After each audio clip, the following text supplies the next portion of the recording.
kaibigan, nandito po tayo sa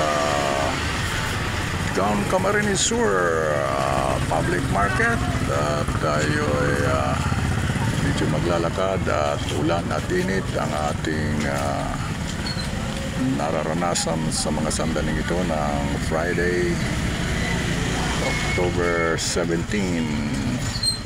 to be exact, 11 a.m., 11 noon time ng Friday, mga kaibigan.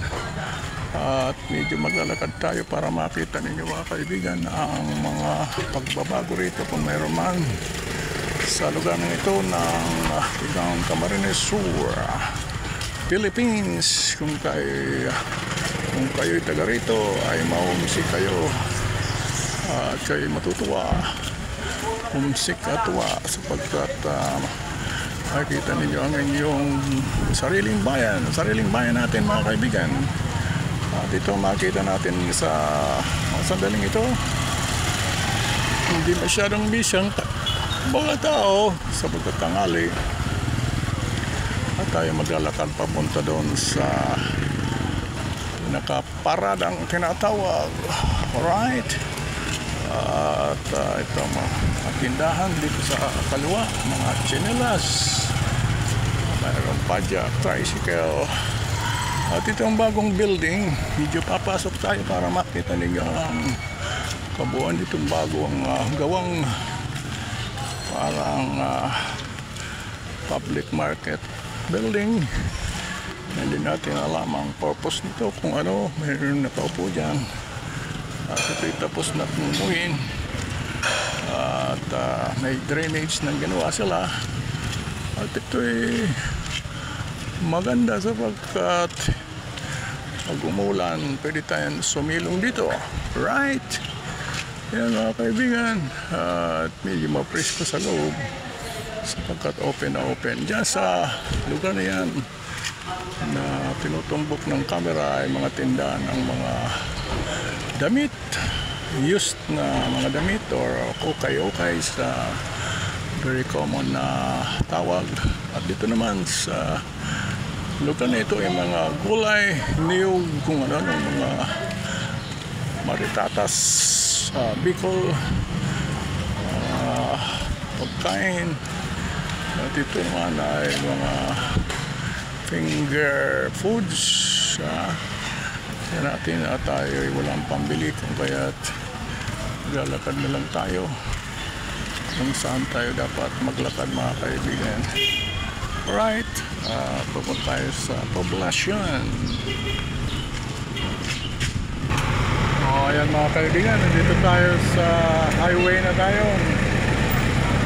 Lumabas na tayo sa Bonifacio Street at nandito tayo sa J. Puentevilla Highway. Alright, mga kaibigan, yan papunta dyan sa natutumbok ng camera ay papuntang Goa, mga kaibigan. At yan naman ay nandyan ang kay Lehani Diner. Alright, at may Prime Supermarket naman dito sa gawing ito. Naglalakad tayo dito kasi mainit. At yan, mga kaibigan, makikita dito sa lugar na ito. Ayan, mga kaibigan,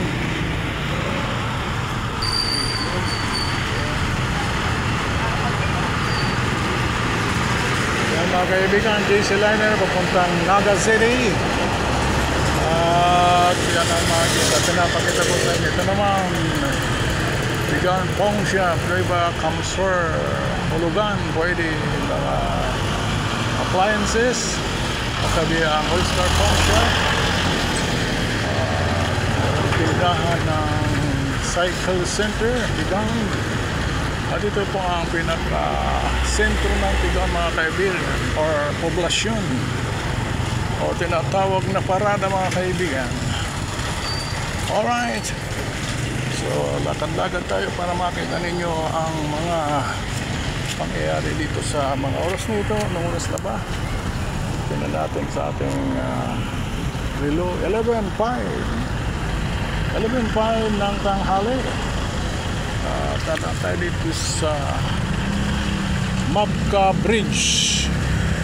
tawag dito ng tulay na ito ay Mapca Bridge.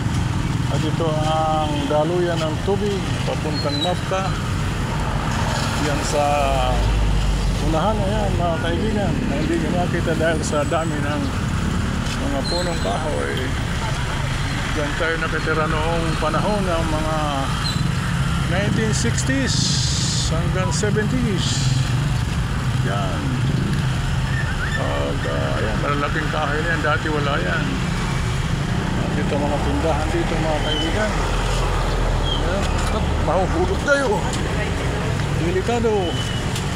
Ito naman ay ano ito?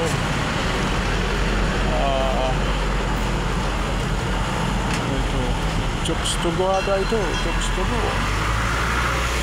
Ito naman ang astig na burger. Alright. So mga kaibigan, kahit hindi na ako magsalita, makikita lang ninyo ang mga nangyayari ay maintindihan na ninyo mga kaibigan.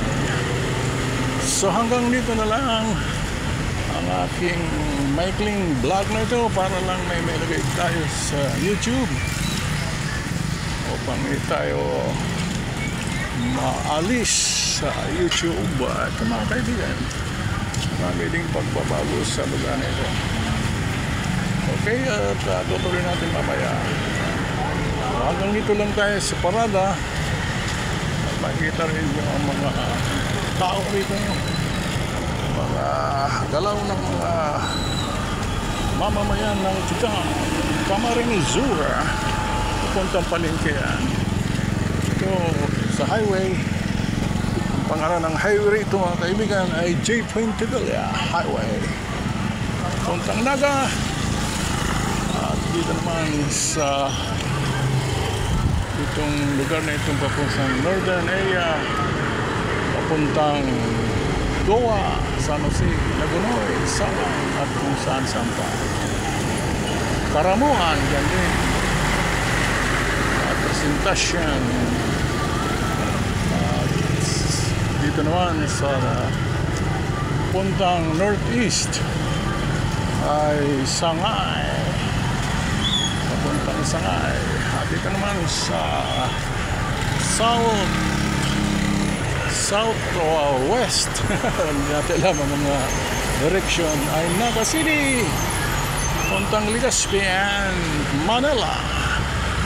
So bahala na kayo kung mali ang ating mga sinasabing mga direction mga kaibigan.